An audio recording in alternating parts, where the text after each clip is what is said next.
प्रिय विद्यार्थियों, नमस्कार। मैं अनिल कुमार यादव, सहायक आचार्य राजनीति विज्ञान, राजकीय कन्या महाविद्यालय बहरोड। विद्यार्थियों, आज के यूट्यूब वीडियो चैनल में आपका हार्दिक स्वागत और अभिनंदन। विद्यार्थियों, आज हम मुख्यमंत्री एवं मंत्री परिषद पर आपसे चर्चा करेंगे।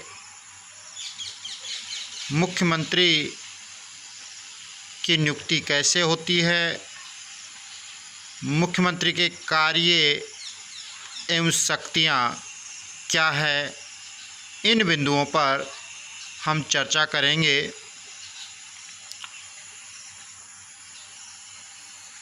विद्यार्थियों, संसदात्मक शासन में राज्य की वास्तविक कार्यपालिका शक्ति व्यवहार में मंत्री परिषद में निर्णित होती है। क्योंकि शासन के दो रूप होते हैं, संसदात्मक और अध्यक्षात्मक। इसी कड़ी को ध्यान में रखते हुए भारत में ब्रिटेन के समान संसदात्मक शासन प्रणाली को अपनाया गया है। इसीलिए राज्य की जो वास्तविक कार्यपालिका शक्ति व्यवहार में मंत्री परिषद में निहित होती है। जिस तरीके से संघीय शासन के अंतर्गत केंद्र के अंदर जब देखें तो वहाँ जो वास्तविक कार्यपालिका वो केंद्रीय मंत्री परिषद में निहित होती है। इसी तरह राज्यों में भी राज्य की वास्तविक जो कार्यपालिका शक्ति है वो व्यवहार में मंत्री परिषद में ही निहित होती है। चूँकि संसदीय शासन प्रणाली के अंतर्गत ही जब बात करें तो राज्य की जो कार्यपालिका है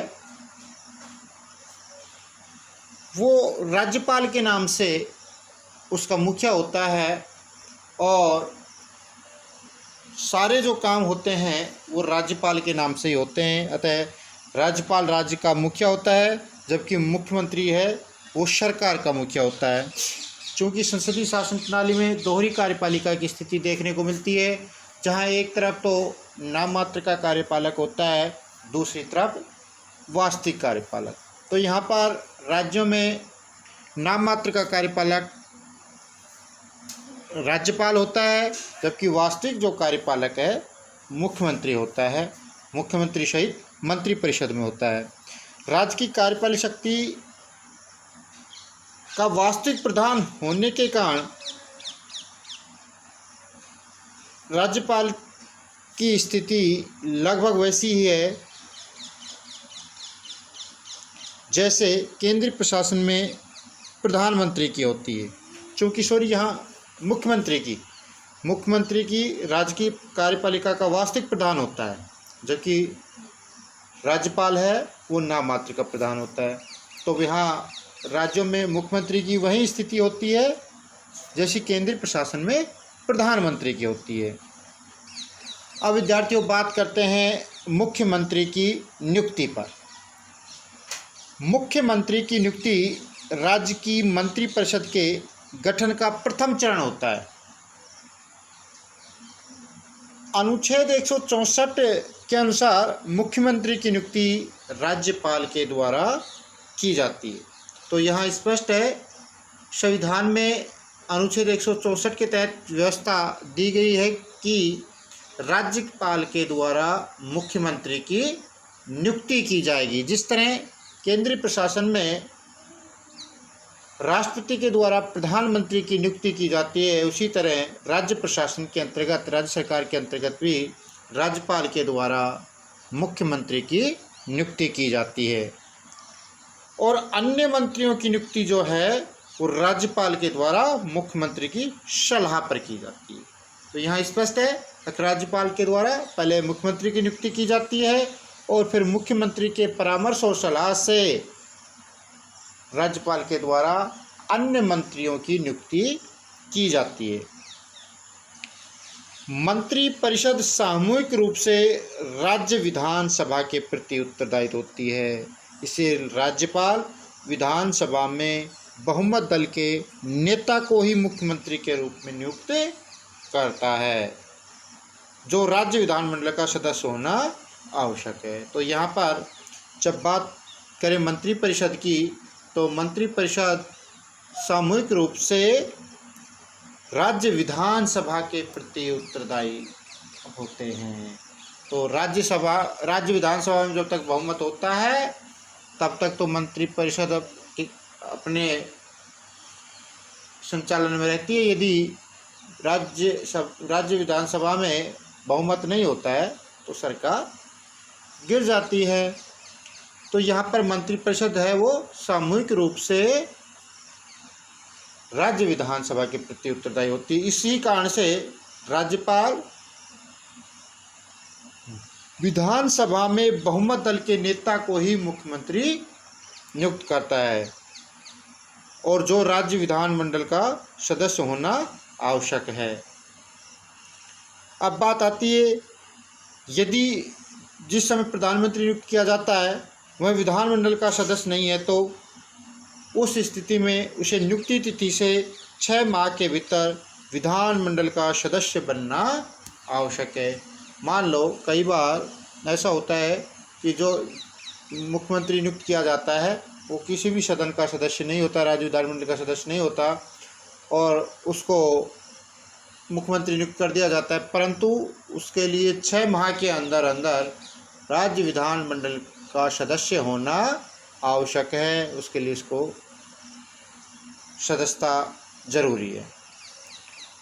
अब बात आती है, मुख्यमंत्री तब तक अपने पद पर बना रहता है जब तक उसे विधानसभा का विश्वास प्राप्त होता है। कोई भी मुख्यमंत्री अपने पद पर कब तक बना रहेगा? जब तक उसे विधानसभा में बहुमत प्राप्त हो। जब विधानसभा से उसका बहुमत समाप्त हो जाता है तो उसे त्याग पत्र देना ही पड़ता है। यदि विधानसभा में बहुमत खो देता है मुख्यमंत्री तो फिर उसे अपने पद से त्याग पत्र देना ही होगा। अब बात आती है कि राज्य विधानसभा किसी भी समय अविश्वास पारित कर मुख्यमंत्री को अपदस्थ कर सकती। राज्य विधानसभा के सदस्यों को ये लगे मुख्यमंत्री पर से विश्वास हट जाए तो उसके खिलाफ अविश्वास प्रस्ताव पारित कर उसे अपदस्थ कर सकती है। अब बात आती है कि मुख्यमंत्री के कार्य एवं शक्तियां क्या हैं।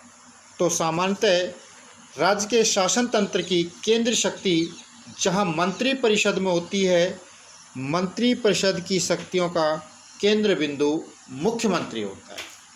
तो बताया कि राज्य के शासन तंत्र की जो केंद्रीय शक्ति है वह मंत्रिपरिषद में निहित होती है, और इस मंत्रिपरिषद की केंद्रीय ध्रुव या केंद्रीय बिंदु जो है वो मुख्यमंत्री ही होता है।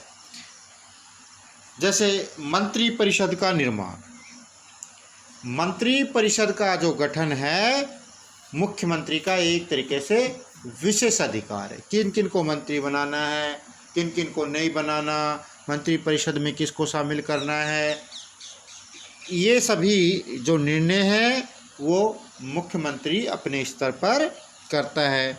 मुख्यमंत्री का दूसरा महत्वपूर्ण कार्य मंत्रिपरिषद का निर्माण करना होता है। इसके बाद मुख्यमंत्रियों का चयन कर सूची राज्यपाल को सौंपना, जिसे राज्यपाल स्वीकार कर लेता है। तो मुख्यमंत्री है मंत्रियों का चयन करके, नाम चयन करके कि इनको मंत्री बनाना है, और उसकी एक सूची राज्यपाल को सौंप देता है, और राज्यपाल उस सूची को स्वीकार करता है और मंत्रियों की नियुक्ति कर देता है। मंत्रिपरिषद के मंत्रियों की नियुक्ति राज्यपाल के द्वारा, मंत्रिपरिषद के जो मंत्री हैं उनकी नियुक्ति राज्यपाल द्वारा मुख्यमंत्री के परामर्श अर्थात सलाह पर की जाती है, जिसका उल्लेख भारतीय संविधान के अनुच्छेद 164(1) में किया गया है। राज्यपाल मंत्रियों की नियुक्ति करने के बाद मुख्यमंत्री मंत्रियों के विभागों का वितरण व फेरबदल करता है। राज्यपाल के द्वारा मुख्यमंत्री के परामर्श पर मंत्रियों की नियुक्ति होगी। इसके बाद उन विभागों का जो बंटवारा है, उसमें फेरबदल है, वो सारा स्वयं मुख्यमंत्री के द्वारा किया जाता है। वो किसी से भी कोई सा विभाग ले सकता है और दूसरा विभाग दे सकता है। वह राजनीतिक, प्रशासनिक अथवा अन्य किसी कारण से आवश्यक समझे तो विधायिका से बाहर के व्यक्ति को भी मंत्रिपरिषद में ले सकता है। मुख्यमंत्री किसी ऐसे व्यक्ति को भी मंत्रिपरिषद में शामिल कर सकता है जो विधानमंडल का सदस्य नहीं है, परंतु ऐसी स्थिति में 6 माह तक ही वह व्यक्ति मंत्री पद पर बना रह सकता है। अगर आगे उसे मंत्री पद पर बना रहना है तो उसे विधानमंडल का सदस्य होना ही आवश्यक होगा, अन्यथा वो अपने मंत्री पद पर नहीं रह सकता।